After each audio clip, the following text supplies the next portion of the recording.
Hello everyone, my name is Elly and I'm a 1998 alum of Andover High School and the A Better Chance program. Thank you for welcoming me into your services today. I am born and raised in New York City to Dominican immigrant parents. As the oldest daughter, there were high expectations for my education, and when the opportunity to learn in the Andover community came, we were thrilled to jump at the chance. Coming from the inner city as a girl of color, this was a huge leap for me. It wasn't just about new classes and new faces, it was about fitting into a place that seemed worlds apart from everything I knew. The academics, culture, local colloquialisms, and many others were so different from my own, and I always felt like I stood out like a sore thumb. From that experience, however, I gained so much. I found some real treasures in long term friendships, a loving and caring host family, the beginning of a commitment to equity for the BIPOC community that extends beyond the school doors. In my time at Andover, I learned resilience, the importance of understanding others, and the strength of embracing your own identity, especially when the majority don't. Those lessons have stayed with me, shaping my path as an educator of over 20 years, and most importantly, as a mother. As a mom to beautiful Black kids, I look at them and see a future that needs to be different.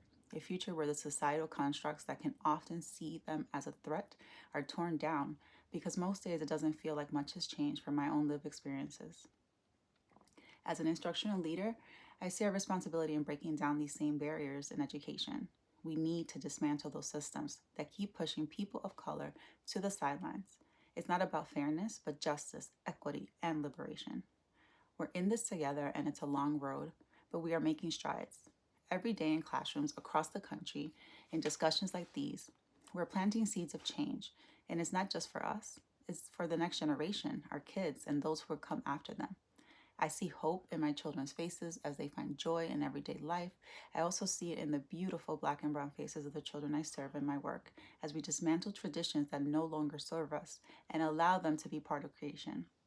Our children, all children, deserve safety, love, and joy. So now as we dive into the powerful words of Dr. Martin Luther King Jr. and Cole Arthur Riley, let's think about their message. Let's remember the fight for justice and equality, and for a world where joy isn't a fleeting moment, but a constant presence in our lives. These words aren't just a reflection of the past, they are a call to action for us today and every day.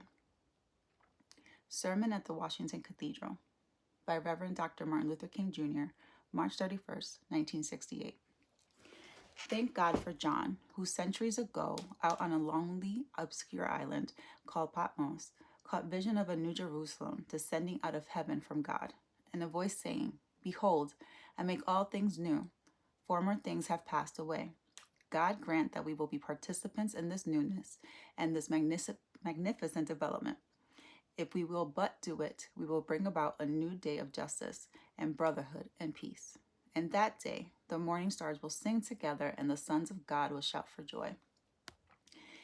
A reading from This Here Flesh by Cole Arthur Riley. My grandma says you'll know joy when you feel it in your entire body. She was swaying in a sea of candlelight when it happened, under a canopy of string lights and stars. Her family stretched out across the wooden tables. She looked over, and I stood there in the distance with my father. My ivory gown swept under me like I was walking on a chiffon river. She sat and watched my uncle and aunt poking each other and warning each other with their eyebrows. She watched my sister and cousin whispering to each other in between selfies, the little girls laughing and safe.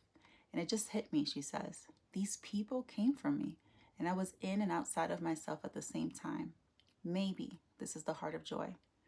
There's so much that is worthy of lament, of rage. Joy doesn't preclude these emotional habits, it invites them. Society has failed to understand this.